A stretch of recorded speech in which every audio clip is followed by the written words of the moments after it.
Welcome back. We're going to be over at Thunder Valley Casino today, playing a little 1-3 Texas Hold'em. We won't bore you with any things like asking you to like and subscribe, because I know you will. Let's get right into the action. Just want to explain the graphics underneath my hole cards. One is position and the other one is the effective stack. So after a little bit of a wait, we sit down in a brand new 1-3 game for $300. It looks like to be a passive lineup, so I plan to be a little bit more aggressive here. So the first hand of the day, I'm in the big blind, cut off limps, small blind completes. I go ahead and raise to 15 with ace-8 suited, and they end up both calling. We see a flop of jack deuce 4. The small blind checks, and I go ahead and continue with my range advantage here for $20, and they both quickly fold. So take down the first pot of the day.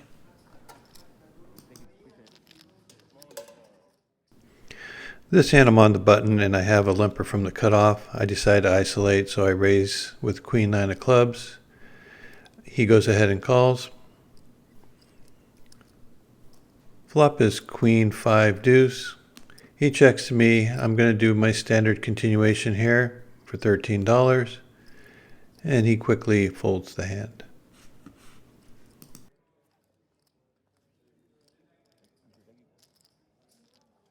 I pick up queens in the cutoff, raise to 13. I get a call from the button. So we go heads up to the flop. Flop is jack, jack 9. So I'm pretty sure I'm good here unless he has some sort of jack. So I go ahead and lead out for a small bet, hoping he continues with most of his range. He calls. Turn card is another jack, so I'm not too worried about him having 4 jacks here. So now I'm just trying to figure out to get the maximum value. I bet $20, a little smaller than half pot.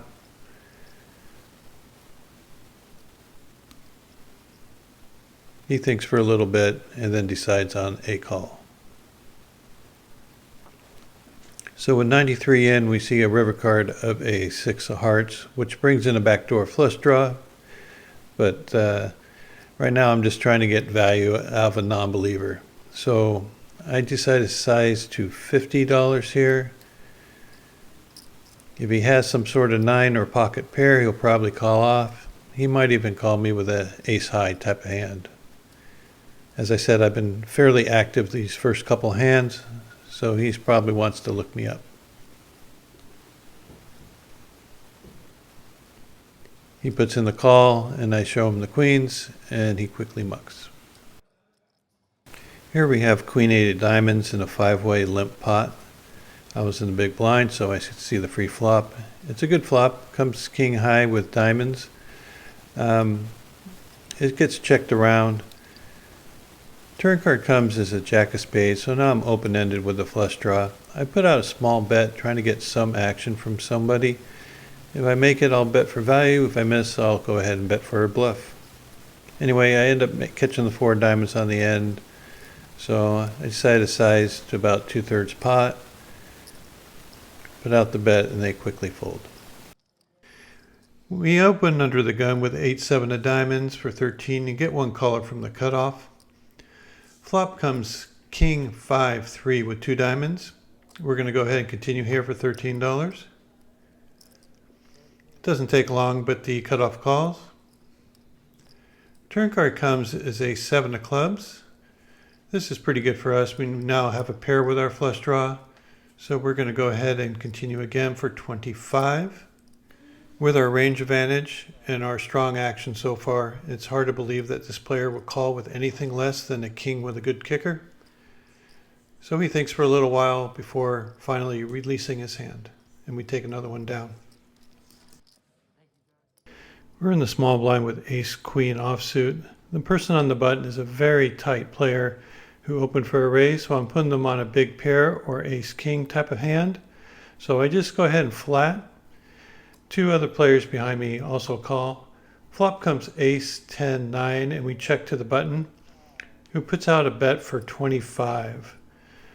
I can't fold yet.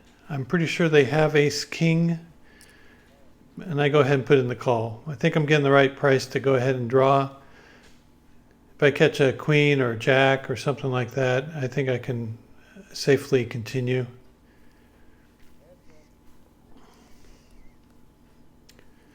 So heads up to the turn.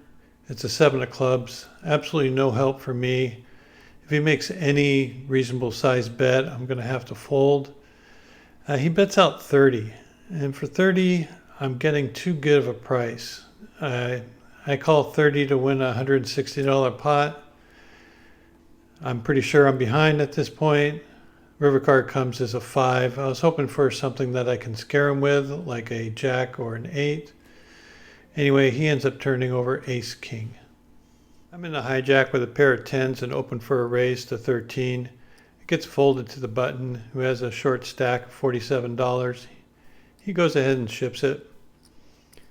I'm thinking he probably has 2 overcards to my pair, so I go ahead and put the call in, hoping to keep the board low. Flop is pretty good for that.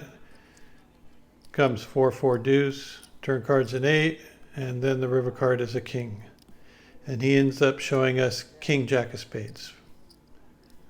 42, right? You're right to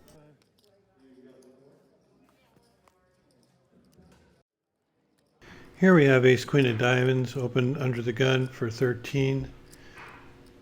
I get a caller from the cutoff. Everyone else folds. Flop comes queen 10 4, 2 hearts. I go ahead and lead for 13 again. The cutoff thinks for quite some time before deciding on a call. I'm putting him on a very weak hand at this point.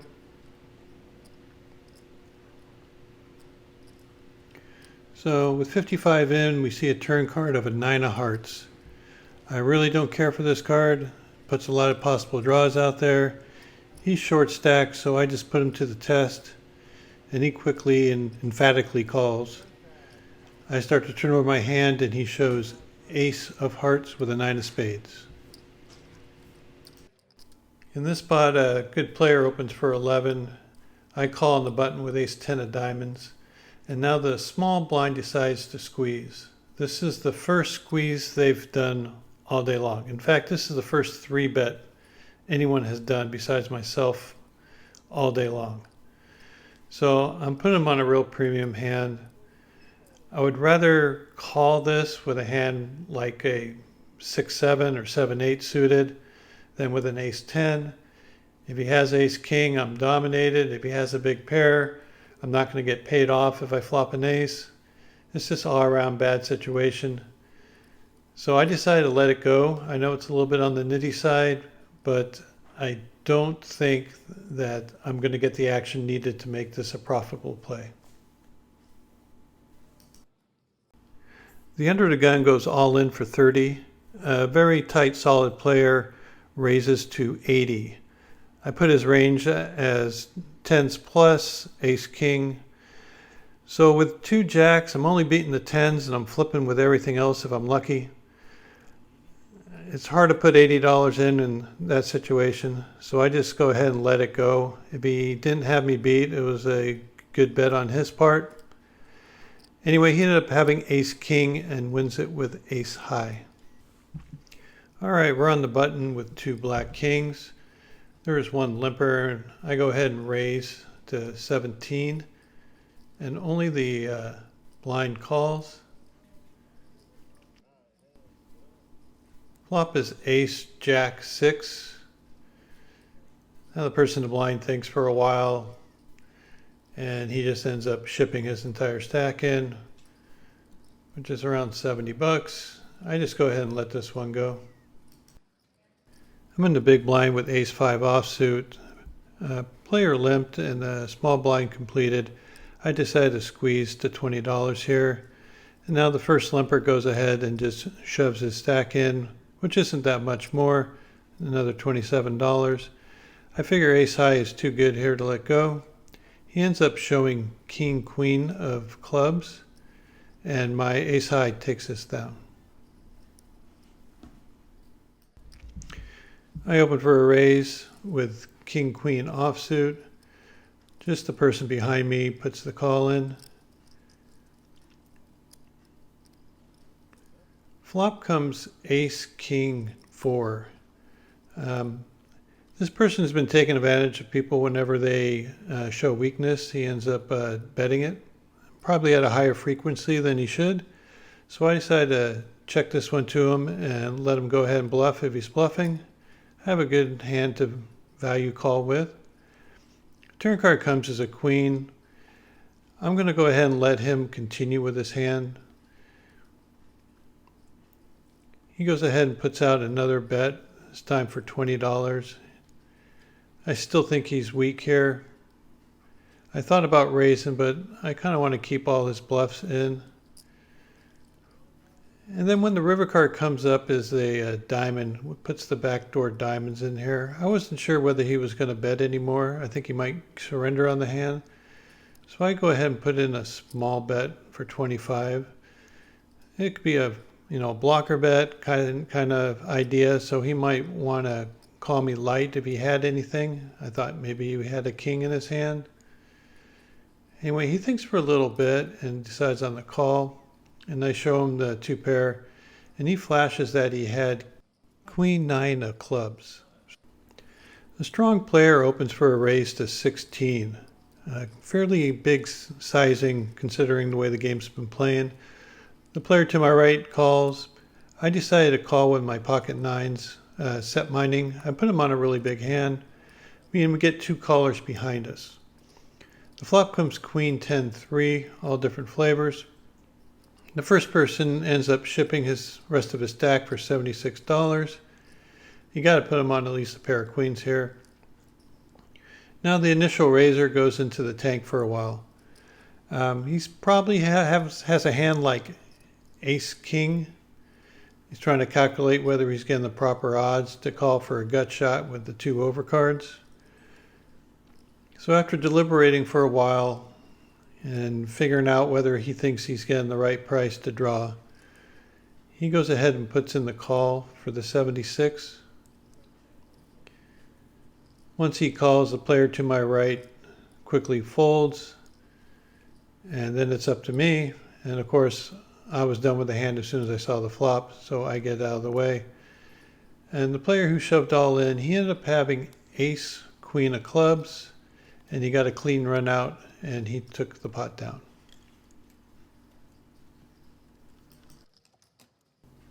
I pick up 2 blackjacks in the cutoff. The person to my right opens to a raise for 13. I go ahead and call with my jacks. Sometimes I 3-bet, but I have a lot of history with this person, and once he takes the lead, he likes to continue. So I decided just to call and see what he does.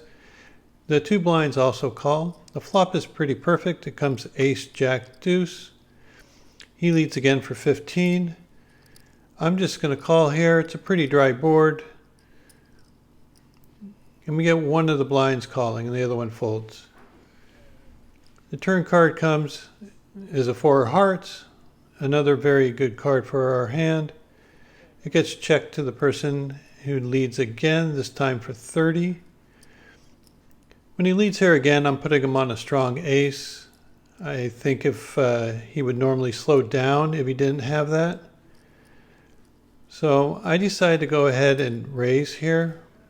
I probably raised a little bit too big, but I really thought he wouldn't let go of any kind of ace king, ace queen, and maybe even he had ace jack.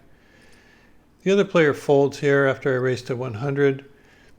And now the player thinks for a little bit, and he just decides to jam. I'm figuring he has a hand like ace jack, and maybe pocket aces. Who knows? Maybe I'm behind. That was a pretty strong jam with a short stack. Anyway, he had king queen and was just trying to move me off my hand. I guess he didn't put me on anything strong. So today I felt like I played much better than I did the other day. There still were some mistakes made. I think with the king-queen offsuit, I should probably check it to him on the river and let him take another stab at it. He might have put more money in. But overall, I feel like my game was pretty good. I say I'll give myself a grade of a B plus to an A minus today. What do you guys think? Hey guys, thanks for watching. I really appreciate you guys taking the time out of your day to view this channel. If you have any questions or comments, please leave them where you're supposed to leave them, and I will respond. All right, guys, see you next time.